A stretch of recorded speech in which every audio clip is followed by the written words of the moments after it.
공수처라도 살아있어서 다행입니다. 이렇게 된 이상 직위원이 담당했던 사건 모두 전수조사해야 하는 것 아니겠습니까? 여태 재판했던 사건들 모두 접대받고 결과가 달라졌을 수도 있는 것 아니겠냐는 겁니다. 접대를 받았다는 의혹이 제기된 직위원 서울중앙지방법원 부장판사에 대해 고위공직자범죄수사처가 본격적인 수사에 착수했습니다. 공수처는 이 사건을 수사삼부 이대환 부장검사에 배당했다고 20일 밝혔습니다. 수사삼부는 현재 2023년 포구 당시 순직한 해군 상병에 대한 수사 외압 의혹, 심우정 검찰총장에 대한 윤석열의 석방 직권남용 의혹 등도 함께 담당하고 있습니다. 앞서 더불어민주당은 지 판사가 서울 강남에 위치한 고급 유흥업소에서 접대를 받았다는 의혹을 제기한 바 있으며, 이에 사법정의 바로 세우기 시민행동 등 시민단체들이 지 판사를 뇌물수수 및 청탁금지법 위반 혐의로 공수처에 고발했습니다. 지 판사는 현재 12월 3일 비상계엄 선포와 관련된 윤석열의 내란 혐의 사건을 담당하는 재판부의 재판장입니다. 민주당 김용민 의원은 지난 14일 국회 법제사법위원회 전체회의에서 1인당 100만 원에서 200만 원 정도 비용이 드는 유흥업소에서 직위원 판사가 여러 차례 술을 마셨고 한 번도 돈을 낸 적이 없다는 구체적인 제보를 받았다고 주장했습니다. 논란이 커지자 지 판사는 19일 열린 윤석열 내란 혐의 사건 4차 공판 도중 제기된 의혹은 사실이 아니며 그런 곳에 가서 접대를 받은 적도 받을 생각도 해본 적이 없다고 발언했습니다.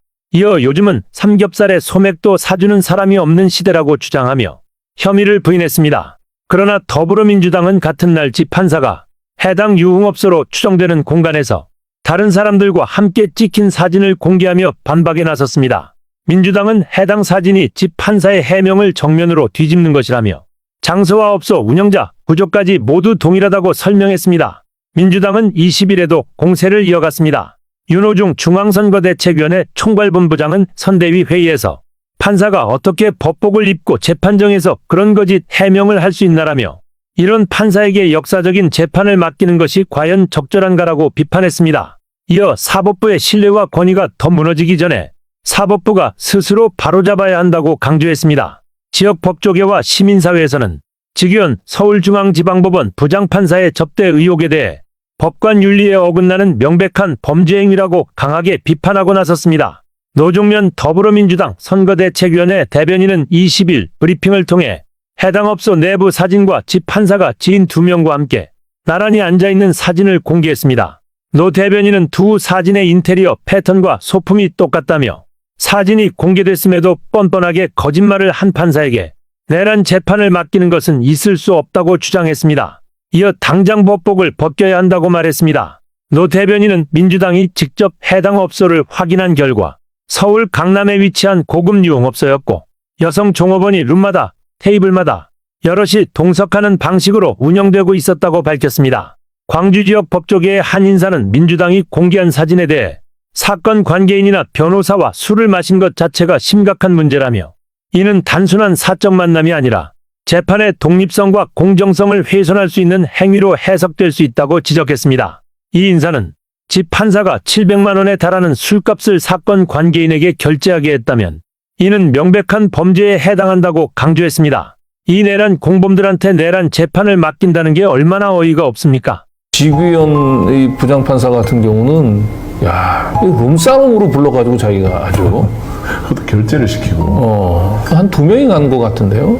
돈이 엄청 나왔어요. 700만 원. 700만 원이 나왔다는 겁니다. 네. 700만 원이. 저 정도로 이게 얼마나 일상화되어 있는지를 알 수 있고요. 법원으로 차를 보내준다는 것도 놀랍습니다. 네. 그곳에 술을 먹으러 오는 사람이 CCTV에 다 찍히잖아요. 이런 템플로 룸사롱 같은 데서는 이제 이 VIP들 같은 경우는 아예 자기네들 영업 차량을 보내가지고 모시고 오는 거죠. 네. 뭐 CCTV나 이런 거에 전혀 노출이 안 되잖아요. 네. 직위원 판사는 대담하게 법원으로 템프로 룸사롱 차를 보내게 해가지고 그 차를 타고 이동을 했다고 하거든요. 주변 동료 판사들까지도 그럴 줄 알았다라고 하는 얘기들이 지금 많이 돌고 있다고 합니다. 저희가 오늘 확인한 거는 민주당에 보낸 제보자와 저희에게 알려준 제보자가 다르다.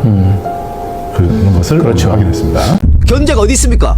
사법부 누가 견제해요? 행정부나 입법부는 5년이나 4년에 한 번씩 국민으로부터 심판을 받아요. 못하면 나가리야. 자연스러운 견제가 되는 거지. 근데 이런 거 보십시오. 사법부는 견제가 어디 있습니까? 사법부를 누가 견제해요? 없죠. 사법부는 견제가 없어요. 아무도 견제를 못해요. 사법부를 견제할 수 있는 유일한 인간들은 사법부 자신들이야. 지들이 판결 내리니까. 지들 잘못도. 그래서 이 사법부는 견제가 안 됩니다, 지금. 응? 그리고 견제장치가 반드시 해야 되는 거야. 더 웃긴 거는 입법 행정은 선출된 권력이에요. 국민이 직접 뽑아서 내 권력을 이 사람들한테 위임한 거지. 그런데 사법부는 선출되지도 않았어. 지들 마음대로야. 견제받지 않는 막강한 권력입니다. 자기들이 마음대로 재판해도 사법부가 내린 결론이니까 존중해야 된대. 에? 그럼 견제를 받아야 될 거 아니야. 그래서 대법관, 중원, 그리고 헌재에서 마지막 한 번 더 헌법 소원을 받는 거. 그래야지만 견제 장치가 된다는 거지. 그게 필요한 겁니다. 네.